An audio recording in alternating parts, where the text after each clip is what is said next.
Oh, I actually went on that No Park Neighbors group and then tried to find an item for the news. So evidently the two articles I found family, those were the best ones. But the rest is more the neighborhood stuff. But I did find a real nice one at the Jefferson Park. But then Robert Hansen sent that one to me, so that's the one that I recorded for you All right. for tomorrow. Well, And it's becoming a problem that's relevant to many neighborhoods across the city. The lack of public restrooms. For instance, the CTA said that it hasn't had provided public restrooms to the public for 40 years, except at the end of the rail lines. And Metro, even though everybody is complaining that there aren't any restrooms, they say that it's not a concern to them because no one has complained to them. Metro said that. And then there's this representative. He can't remember the name right now in Jefferson Park. Uh, he is actually going to spend money out of his own pocket to rent a restroom for the public. I'm not sure where he's going to put it. But the homeless people, if they only had the restroom, it helps so much that for the entire environment because there are restrooms in all the police districts, public restrooms for free public restrooms 24 hours a day in police districts. But the public, especially the homeless, they're uncomfortable to go there to use the restrooms. The library and the Park Field House, their restrooms are open from 9 a.m. to 9 p.m. So from 9 p.m. to 9 a.m., those people are stuck. They don't have anywhere to go. Restaurants and public businesses usually want them to buy something before they're allowed to use the restroom. So in Jefferson Park, Jefferson Transit Station, there's a lot of instances of urination and defecation all over the place, and the neighbors and the businesses are concerned, and they do want to help the homeless as well. They say helping the homeless is a really thorny issue. It takes a it's deep. It takes a long time, but public restrooms, which would make such a difference, could happen right away if the resources were put into it. And uh, there was one week when the employees restroom in Jefferson Transit Station had to be repaired. So they put two porta potties outside the employees restroom, and then the homeless people were able to use it. And then that week there was much less of the uh, people using the outside for restrooms, the alleys and the vacant lots and the businesses. so we know what the solutions are now, Mhm. but people are pulling the issue of homelessness and lack of public restrooms a thorny issue. And it's not thorny at all. It's just they don't want to spend the money on people who have no money. Right, they don't care. They don't care. And And they, it's become a biohazard for everybody with all this well, all let's this put it this way. all of this all over the floor. Let's wonder. Let's put this into perspective. We'll have to do a little research as to, let's say, the mayoral race. How many votes does the mayor need to win a mayoral race? The homeless population is 80,000. So we know that the most the change never happens and the status quo remains intact because the minorities and the voiceless think that their vote doesn't matter. But as long as their voter turnout goes up, then they could vote in people who could help them, who could change the status quo and affect change.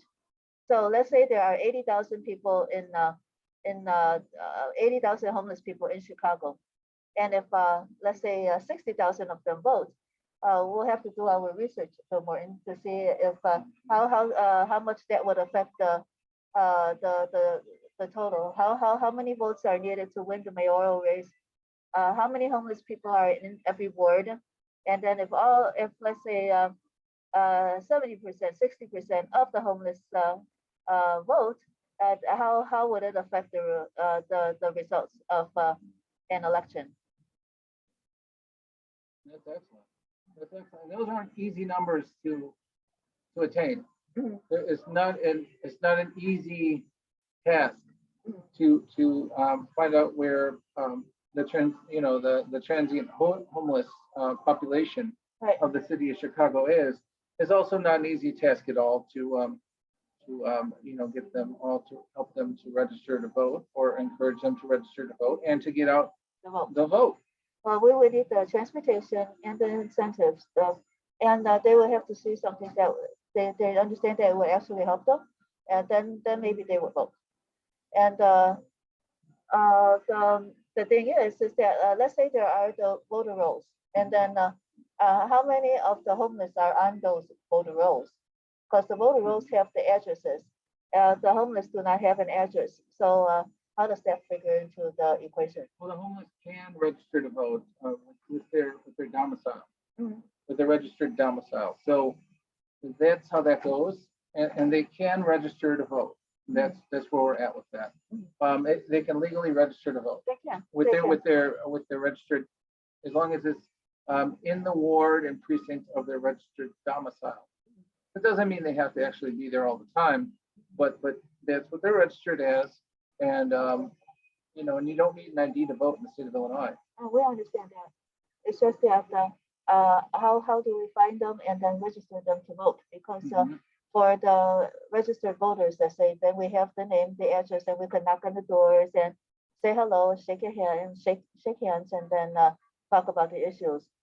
For the homeless, they're very tired, and then they really don't not in the mood for it unless they're inspired.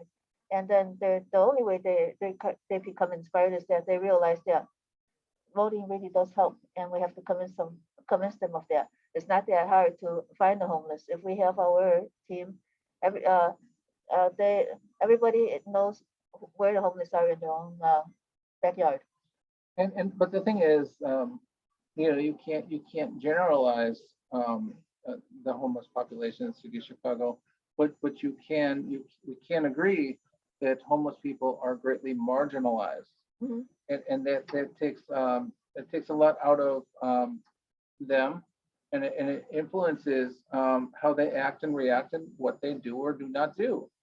So the homeless people need to understand that your vote is your voice, and you can vote. You can make a difference. Don't think that your vote doesn't count. If everybody thinks that their vote doesn't count, it will not count. But if everyone thinks that their vote will count and does vote, then their vote will count. To go vote, Mhm. register to vote, Mhm. and we'll see you on election day. Mhm. But the thing about it is, like you said earlier, the issues of the Mhm. homelessness population, which would be the public showers, the public porta potties. We're talking about um, food, Mhm. shelter, Mhm. and the basics, because housing is a human right. Mhm. And so, along these kind of issues would be the platform. Remember when I just started volunteering with you? I mentioned that if only we could have funding to provide public restrooms, and then places where people could prepare themselves and clean themselves, and then feel good about themselves so that they could go to work, and we could help them with training too. We are working with Ashley, and then her White Step program could help with that, the training. Yeah, and along with training, there's also job programs, job fairs. And There's clothing. there's Mhm. clothing. There's small businesses. They'll usually print free resumes. Not all the time, but if you ask them, they'll likely print a couple free resumes for you. And then there's also programs where they'll help you put together a resume. Even if you have little experience, you can put something on there and have something presentable. So as far as employment, and finding a home and registering to vote. And, maybe they don't want to get back into the system, some of them, but I would encourage everyone to vote and take every advantage and opportunity that you can. Because there are, if the public officials, the public servants are serving the public, then they will try to access the resources, provide the resources to help their constituents, and the homeless are their constituents. Many problems, and those problems need to be addressed, but the public officials and the public servants need to care in the first place, and then put them as part of the priorities, not like at the bottom or no priority to the homeless. Yes.